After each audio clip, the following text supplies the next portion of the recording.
Hey class, today we're going to be doing section 4.13 in AP Stats, which is our basic probability rules. So first we're going to start by defining a random phenomenon. So a random phenomenon is a situation in which we know what outcomes can possibly occur, but we don't know which ones will happen. So if something's really random, then we know what might happen, but not exactly what will. Each occasion upon which we observe a random phenomenon is called a trial, and each result of the trial is called an outcome. Individual outcomes can be combined, and the combination of outcomes is called the event. Collection of all possible outcomes is called the sample space. So if we ask for sample space, and we'll see an example like this later, you're going to write down all possible outcomes and just kind of group those together. Now, the law of large numbers, which is something that's fine, and I put a little fine there because then we're going to talk about the law of averages, which is not fine. The law of large numbers, as a random phenomenon is repeated over and over, the proportion of times that a particular outcome occurs eventually settles down to one number. So if something is random, but we do it over and over and over and over and over and over and over and over and over again, then some sort of event that we're looking at, the proportion of times that event's going to occur is going to eventually settle down to one number. This is what we call the probability or the theoretical probability of that event. So this is based on the law of large numbers, which means the more trials we do, the more times we roll the dice or flip a coin or something, the more likely we are to see that true or theoretical probabilities show up as our outcome. Now, this assumes, so the law of large numbers does assume that each event is independent from another. So independent means one event isn't going to, or one trial isn't going to affect the next trial. For example, rolling a dice, as long as the dice isn't loaded. Rolling it once isn't whatever, like I roll it, I get a 3. That's not going to affect the probability of me rolling it and getting some other number. Now, the law of averages is bad. The law of averages is the notion that like, for example, if you're tossing a coin, if you get heads 3 times in a row, then you're like, oh, the next one's probably going to be tails. Well, that's not true. Just because, you think that it should happen, that's the law of averages. It doesn't need to average out to 50% heads and tails. It's every single time you flip the coin, there's going to be a 50% chance of getting heads or tails. So it's just as equally likely to get heads or tails the fourth flip, even if you've gotten heads 3 times. So be careful about the law of averages. All right, now the probability of event A, we're going to use the symbol P parentheses A, so probability of A. And our formula, probability of A, is the number of outcomes in event A divided by total number of possible outcomes. And it's worth noting that the probability, and actually more than worth noting, this is important, the probability is going to be a number between 0 and 1. If it's equal to 0, that means there's no likelihood of that happening. If it's equal to 1, there's a 100% chance of that happening, and then somewhere in the middle. Experimental probability is the probability of an event based on repeated trials or observations. Oops, experimental. I'm not sure what happened to my letters there. Okay. So we talked about simulations before in our previous lesson. So we could use a simulation, for example. Let's say I don't have access to a coin. Well, I could do a simulation on my calculator to represent flipping a coin and randomly getting heads or tails. Or we could actually just flip the coin over and over again. This would be experimental probability, where we're actually doing the thing, creating our own trials, recording our outcomes as we go through it. Now, a theoretical probability is a probability of an event from a mathematical model. So if I say, what's the probability of getting heads? You would say 50% or 0.5. That's a theoretical probability. If I flip a coin 10 times, am I guaranteed to get 5 heads and 5 tails? Well, no.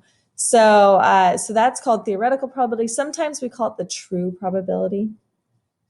And then the law of large numbers enables us to conclude that as trials are repeated over and over and over again, the resulting experimental probability, so if we're actually doing the probability as an experiment, it will approach the theoretical probability. So notice that does not equal necessarily. It could, or it might not. It might just get closer and closer to the theoretical probability. All right, on the next page, we're going to be talking about the complement, not complement of an event.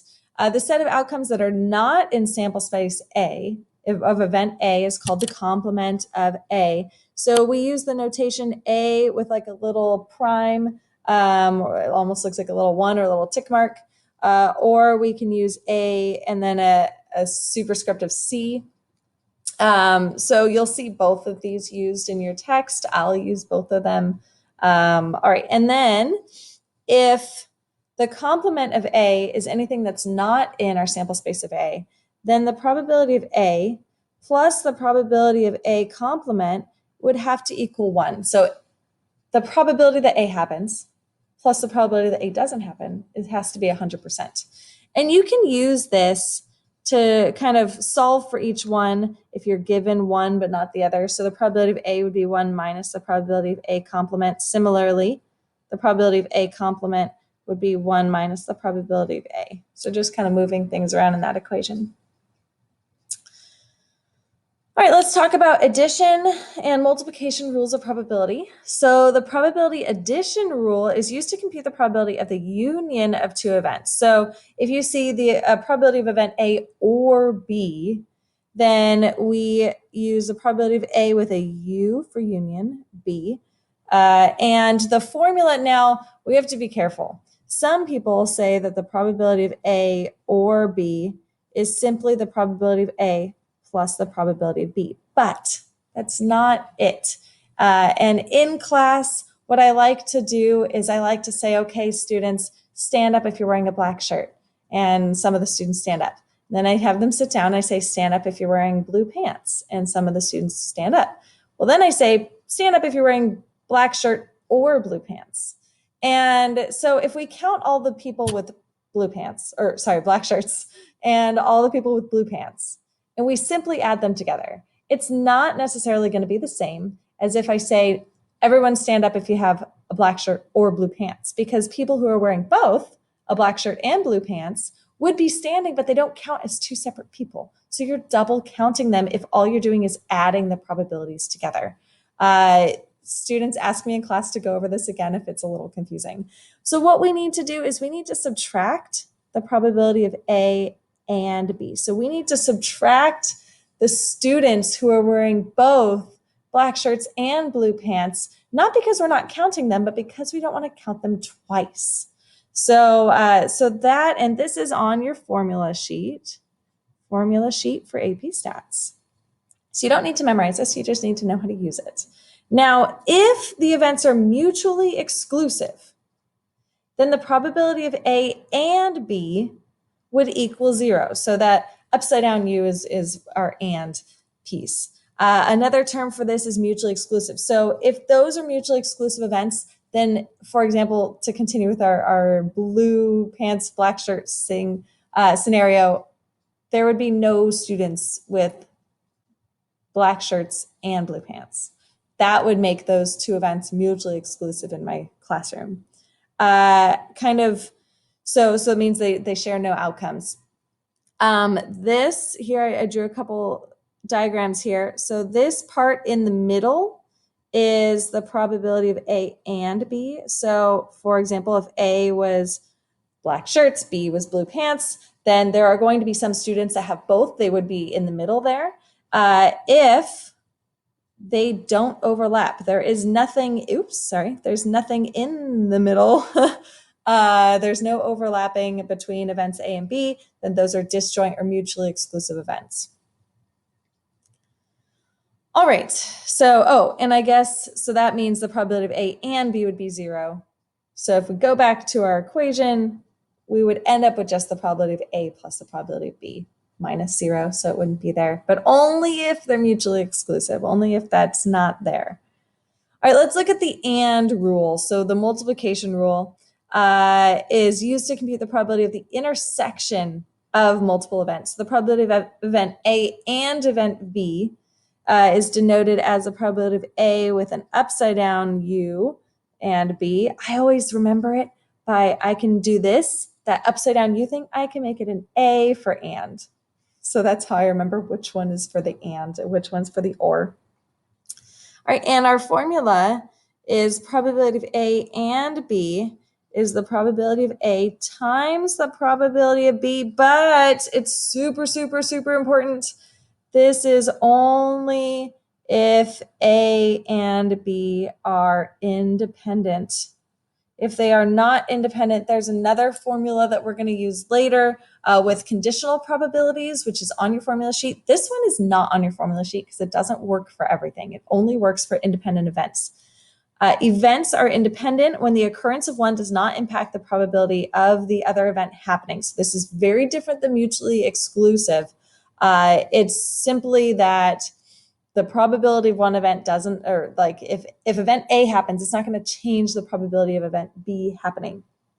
Okay, we can talk more about that later in class if you'd like, just ask me to explain. So let's talk about interpreting probabilities. So if the probability of A is 0.35, then how we want to interpret these, we have to be careful. There's specific wording we need. In the long run, it's really important that you include in the long run. Event A will occur about 35% of the time. Again, about is important. You can't just say it will occur 35% of the time, because if you do an experimental probability and you do it forever, you still might not actually get 35%, but you'll get about 35% in the long run. In context, so let's look at the probability of passing a fitness test is 0.85. So we would say in the long run, about 85% of those taking the fitness test will pass. So something like that. Of course, it doesn't need to be exactly, but it's really important that we have these key pieces in the long run and about and context involved. All right, last page, let's do some examples here. So consider the event that a coin is flipped twice. Identify the sample space. So remember, back at the beginning, we defined a sample space as the set of all possible outcomes. And we use these little curly brackets for sample space. If your curly brackets aren't perfect, it's okay. It takes practice. So if I flip a coin twice, what are the possibilities? Well, I could get two heads. I could get a head and then a tail. I could get a tail and then a head, or I could get a tail and a tail. So that's my sample space. Now find the probability that at least one tail is tossed. Remember, at least one means greater than or equal to 1. So I have 1, 2, so 1, 2, 3 pieces where at least one tail is tossed. So 3 out of possible 4. Now, unfortunately, in AP Stats, we always want to include, and I'm going to erase this now, we always want to include the probability statement. So as part of our solution, we need to state probability of at least one tail. And then we say that that's 3/4. So be really careful. We want to make sure to include that probability statement. You may or may not lose points on an AP exam if you don't have it. Find the probability that no tail is tossed. So this is only, so probability of no tail would just be 1 out of 4. It's the HH. It's the only time out of those 4 possible outcomes that we didn't get any tails. Now, if you notice, 3/4 plus 1/4 adds up to 1. Why? Well, because at least 1, which is greater than or equal to 1, and no, which is 0, are complements. You either have 1 or more, or you have none. Those are the only 2 options. If you combine those options, you've got 100% of everything. All right, example 3. In the wood shop, 60% of all machine breakdowns occur on lathes and 15% occur on drill presses. Let E denote the event that the next machine breakdown is on a lathe, and F denote the event that the drill press is the next machine to break down. At no point can the breakdown be both a lathe and a drill press simultaneously. So that little piece of information here, that is telling us that the probability of E and F happening at the same time is 0, which means that the events are mutually exclusive or disjoint. We know that the probability of E is 0.6, probability of F is 0.15. So what's the probability of E complement? It's 1 minus 0.6, which is 0.4. It's nice, even though you might be able to do that in your head, probably get 0.4. It's nice to show the 1 minus the probability of E. Showing a little bit of work can go a long way in AP stats. Now here, the probability of E or F is the probability of E plus the probability of F minus the probability of E and F, which in this case is 0.6 plus 0.15 minus 0, because it told us that we cannot have both happen at the same time. So this would end up being 0.75. And the probability of E complement and F complement. So we can only use the formula probability of E complement times probability of F complement if the events are independent. If they're not, then we cannot do the problem this way. I haven't taught you another way to do it, so right now you can kind of figure that they're independent, but you still need to justify why. So are they independent? Yes. Why? Well, because the occurrence of one machine breaking down isn't going to impact the probability of the other machine breaking. So, I mean, they're separate machines. One machine breaking isn't going to affect this machine breaking. It's just not going to. And sometimes you can figure out independence just simply by thinking about context. So we have probability of E complement is 0.4. Probability of F complement is 1 minus 0.15. Again, I haven't done that work yet, so I'm going to show that, and we should end up with 0.34. General rule, we want to keep 3 decimals in our answers. I know I only have 2 decimals here. 0.4 times 0.85 is just 0.34. If there's only 2 decimals possible, then you're done. But if you're rounding, you want to keep 3. All right, example 4. An honor card is considered to be an ace, king, queen, or jack. There are 4 of these cards in a standard 52 card deck. What's the probability that I draw a card that's an honor card? So probability, we want to write our probability statement. Probability of an honor card is, now for this, it's kind of nice in stats to be familiar with what a deck of cards looks like, what's in a deck of cards. I'm not asking you to know how to play any games, but just to be familiar with how many cards, how many suits, what the numbers are, that sort of thing. So there's 4 aces, and let's just kind of think about this. There's 4 aces, there's 4 kings, they each have a different suit. There's 4 queens, and there's 4 jacks. These are all honors cards. So how many cards total is that? Well, that's going to be 16 cards, and I have a total of 52 in the deck, so this is 16 out of 52. In AP Stats, you do not need to reduce. You can if you'd like. If I reduce, this would be 4 over 13. All right, and last example, example 5. The probability a white adult male with a high blood cell count contracts leukemia is 0.35. A proper interpretation of the probability is, so multiple choice. A, there's a 35% chance that a randomly selected white adult male will contract leukemia. No. There might be a 35% chance. I mean, it says that the probability is 35, but remember, that's like in the long run, it approaches 35%. This statement is very clear, like it's a 35% chance. B, 3 out of every 5 white adult men with high blood cell count will contract leukemia. No. Not only is this too definitive of a statement, but 3 out of 5 isn't 35%. Okay, there's a 65% chance a randomly selected white adult male with a high blood cell count will contract leukemia. I'm not sure why they're taking the complement. There's no reason to do that. They didn't change the wording to say that it's the opposite. So no. We'd expect that in a sample of 100 white adult men with high blood cell counts, 35% will contract leukemia. Ooh, they got so close. But no, they're still missing that word, like about 35%. So in this case, none of the above are good enough. Be really careful when you're interpreting your probabilities. Look back at our examples and practice. Right, and that's it for today's lesson.